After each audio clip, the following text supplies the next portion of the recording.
Hi welcome back to my YouTube channel. നമ്മൾ കുറേ നാളായി ഒരു ലോങ് വീഡിയോ ചെയ്തിട്ട്.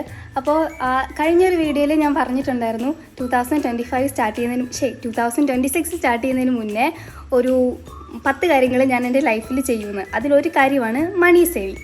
അന്നുതൊട്ട് ഞാൻ മണി സേവിങ് ഒക്കെ ചെയ്യുന്നുണ്ട്, പക്ഷേ ഓപ്പൺ ആയിട്ടുള്ളൊരു സ്ഥലത്തായതുകൊണ്ട് ഞാൻ പൈസ കൊണ്ട് വെക്കുന്നത് എനിക്ക് എപ്പോഴും എടുക്കാൻ പറ്റുന്ന ഒരു സ്ഥലത്തായിരുന്നു. അതുകൊണ്ട് എനിക്ക് എന്നാ എന്തെങ്കിലും ആവശ്യം വരുമ്പം എടുക്കും വെക്കും. അപ്പോൾ പിന്നെ എനിക്ക് തോന്നി കുറച്ച് കഴിയുമ്പോഴത്തേനും എടുക്കൽ മാത്രമേ കാണുള്ളൂ, വെക്കൽ കാണുകയില്ലെന്ന്. അപ്പോൾ എനിക്ക് അത്യാവശ്യമായിട്ട് ഒരു കുടുക്ക വേണം. ആദ്യമേ ഞാൻ ഓർത്തു പോയി വാങ്ങിക്കാം, അല്ലെങ്കിൽ ഓൺലൈനിൽ നിന്ന് വാങ്ങിക്കാമെന്നൊക്കെ. പിന്നെ ഞാൻ ഓർത്തു നമുക്ക് സ്വന്തമായിട്ട് ഉണ്ടാക്കാമല്ലോ. അപ്പം ഞാൻ അങ്ങനെ വലിയ ക്രാഫ്റ്റ് ചെയ്യുന്ന ആളൊന്നുമല്ല, പക്ഷേ ഒരു റെഫറൻസ് പിക്ക് ഞാനിങ്ങനെ നോക്കി വെച്ചിട്ടുണ്ട്, ഞാനിവിടെ കാണിക്കാം. അതുപോലെ ഒരെണ്ണം നമുക്ക് ഉണ്ടാക്കാൻ ശ്രമിക്കാം. കുറേ നാളത്തേക്ക് യൂസ് ചെയ്യാനുള്ളതല്ലേ, അതുകൊണ്ട് കുറച്ച് കട്ടിയുള്ള കാർഡ്ബോർഡ് വേണം എടുക്കാൻ. ബൈ ഈ ബോക്സ് നിങ്ങൾ ഓർക്കുന്നുണ്ടോ? മറ്റേ സാന്താക്ലോസിൻ്റെ കഴിഞ്ഞ ക്രിസ്മസിന് എനിക്കൊരു PR കിട്ടിയതായിരുന്നു ഈ ബോക്സ്. അപ്പോൾ ഇതിന് നല്ല കട്ടിയുണ്ടായിരുന്നു. അപ്പോൾ ഇതിനെ നമുക്ക് ചന്നം പിന്നെ 6 പീസുകളാക്കണം. സത്യം പറഞ്ഞാൽ ഞാൻ ഈ ക്രാഫ്റ്റ് 2-3 ദിവസമായിട്ടാണ് ചെയ്തത്. ഇപ്പോൾ ഈ കാണുന്ന വീഡിയോ ഇല്ലേ, അത് ഞാൻ കഴിഞ്ഞ ദിവസം രാവിലെ 2 മണിക്കെടുത്ത വീഡിയോയാണ്. അന്ന് തന്നെ ഇത് തീർക്കണമെന്നാണ് ഞാൻ വിചാരിച്ചത്. പക്ഷേ ഞാൻ ഒരു സാധനം എടുത്തു വരുമ്പം വേറൊരു സാധനം കാണാനില്ല. അപ്പോൾ പറഞ്ഞു വന്നത്, നമുക്ക് നമ്മുടെ കാർഡ്ബോർഡിനെ 6 പീസുകളാക്കണം. ഒരു ബോക്സ് ആവണമല്ലോ. പിന്നെ ഇതിൻ്റെ മെഷർമെൻറ്റും കാര്യങ്ങളും ഒന്നും എന്നോട് ചോദിക്കലേ. ഒരു ഏകദേശം ഊഹമൊക്കെ നമുക്കറിയാമല്ലോ, നമുക്ക് ഇത്ര പൊക്കം വേണം, ഇത്ര നീളം വേണം എന്നൊക്കെ. ആ ഒരു രീതിയിൽ സ്കെയിൽ വെച്ച് വരച്ച് വളച്ചിലും പുളിച്ചിലും ഒന്നും ഇല്ലാണ്ട് വരച്ചെടുത്ത് വെട്ടുക.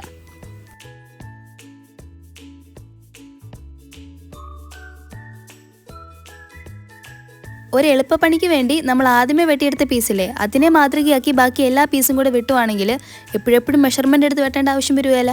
അങ്ങനെ നമ്മുടെ എല്ലാ പീസസും ഇവിടെ റെഡിയായി. ഇനി നമുക്കിതിനെല്ലാം ഒട്ടിച്ചൊട്ടിച്ചൊട്ടിച്ച് ഒരു ബോക്സ് ആക്കി എടുക്കണം.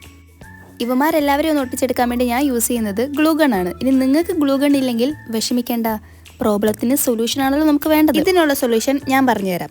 എപ്പോഴും ക്രാഫ്റ്റ് ചെയ്യാതെ ഇടയ്ക്കിടയ്ക്ക് ക്രാഫ്റ്റ് ചെയ്യുന്നവരുടെ കയ്യിൽ ഗ്ലൂ ഗണ്ണ് കാണണമെന്നില്ല. അപ്പോൾ അവരെന്ത് ചെയ്യണം? ഗ്ലൂ സ്റ്റിക്ക് വാങ്ങിക്കാൻ കിട്ടുമല്ലോ, അത് ഒരു മെഴുകുതിരിയിൽ കാണിച്ച് ഉരുക്കി ഒട്ടിച്ചാൽ മതി. അങ്ങനെ നമ്മുടെ മണി ബോക്സ് ഏതാണ്ടൊന്ന് സെറ്റായി. ഇനി ഇതിൻ്റെ ഫ്രണ്ട് പോർഷനിൽ ഒരു ചെറിയ ഹോൾ ഇട്ട് കൊടുക്കണം. കാരണം നമ്മളിരുന്ന പൈസ അതിൻ്റെ അകത്ത് വീഴണമല്ലോ, അതിനൊരു വഴി വേണ്ടേ. അതിനൊരു ചെറിയൊരു കട്ടിട്ട് കൊടുക്കുക.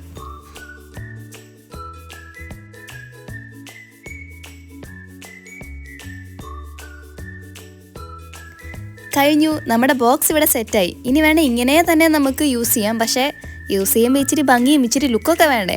അപ്പം നമുക്കിതിനെ ഒന്ന് ചായം മാറ്റാം. എൻ്റെ കയ്യിലൊരു ഗിഫ്റ്റ് റാപ്പർ ഇരിപ്പുണ്ട്. അപ്പോൾ അതിനെ വെച്ചിട്ട് ഇതിനെ പൊതിയാന്നാണ് വിചാരിച്ചത്. പക്ഷേ അത് ഭയങ്കര ലൈറ്റ് വെയിറ്റ് ആയതുകൊണ്ട് ഇത് ഡയറക്റ്റ് അങ്ങനെ തന്നെ പൊതിയുമ്പോഴത്തേനും ഈ റെഡ് കളറൊക്കെ ഇല്ലേ, അതേപോലെ തന്നെ പുറത്തേക്ക് അത് കാണുമ്പോൾ ഭയങ്കര വൃത്തികേടായിട്ടിരിക്കുന്നു. അപ്പോൾ നമുക്ക് ഇതിനൊന്ന് വൈറ്റ് വാഷ് അടിക്കണം.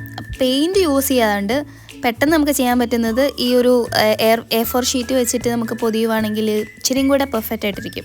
അപ്പോൾ നമുക്ക് നമുക്ക് A4 വെച്ചിട്ട് ഫുള്ള് കവർ ചെയ്യണം. ഞാൻ നേരത്തെ പറഞ്ഞ പോലെ എപ്പോഴും ക്രാഫ്റ്റ് ചെയ്യാത്തവരുടെ ഇടയിൽ എപ്പോഴും കളർ കാണണമെന്നില്ല. ഇനിയിപ്പോൾ കളർ ഉണ്ടെങ്കിൽ തന്നെ നമ്മൾ ഉദ്ദേശിക്കുന്ന കളർ കാണണമെന്നുമില്ല. അപ്പോൾ ഏറ്റവും ബെറ്റർ A4 ഷീറ്റ് യൂസ് ചെയ്യുന്നതാണ്.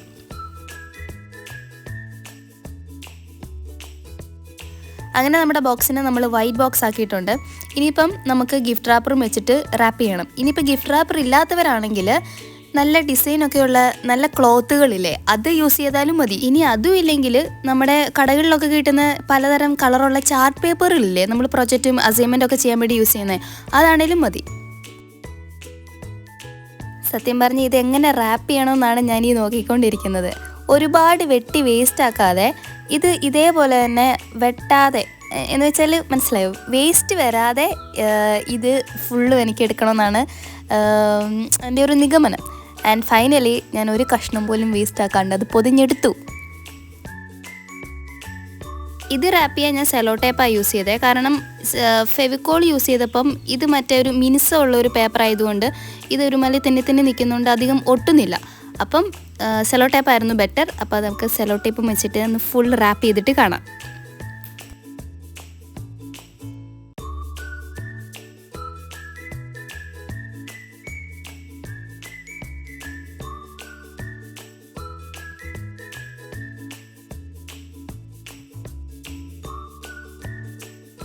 അങ്ങനെ നമ്മുടെ റാപ്പിംഗ് പരിപാടികളെല്ലാം കഴിഞ്ഞു. ഇനി നമ്മൾ ആ മേളത്തെയും താഴെ ഒരു ഹോളിട്ട് കൊടുത്തിട്ടുണ്ടായിരുന്നല്ലോ പൈസ ഇടാൻ വേണ്ടി, അത് നമുക്കൊന്നും കൂടെ ഈ റാപ്പ് ചെയ്തപ്പോൾ അത് മൂടിപ്പോയി. അപ്പോൾ നമുക്കൊന്നും കൂടി അത് വെട്ടിക്കൊടുക്കണം.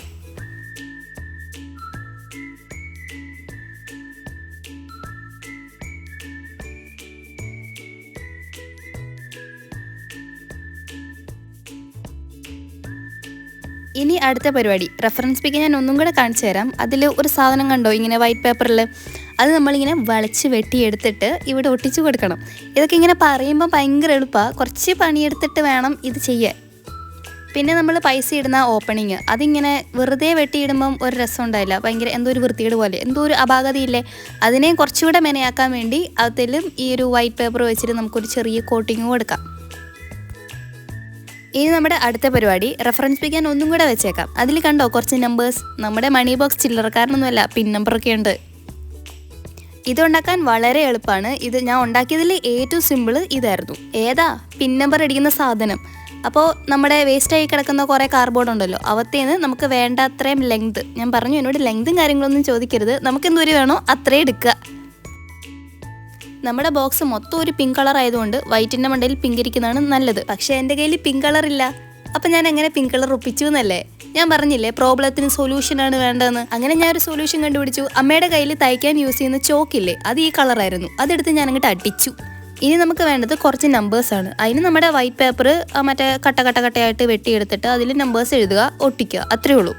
എഗെയിൻ ആ റെഫറൻസ് പിക്ക് ഒന്ന് നോക്കിക്കേ, അതിൻ്റെ ഇപ്പുറത്തൊരു സ്റ്റിക്കർ ഇരിപ്പുണ്ട്. അപ്പം നമുക്കൊരു സ്റ്റിക്കർ ഒട്ടിക്കണ്ടേ, അല്ലെങ്കിൽ മൊത്തത്തിലൊരു എംറ്റി ആയിട്ടിരിക്കുന്ന പോലെ തോന്നും, ഒരു ഫിനിഷിങ് വരത്തില്ല. അപ്പം നമുക്കൊരു സ്റ്റിക്കർ ഒട്ടിക്കാം.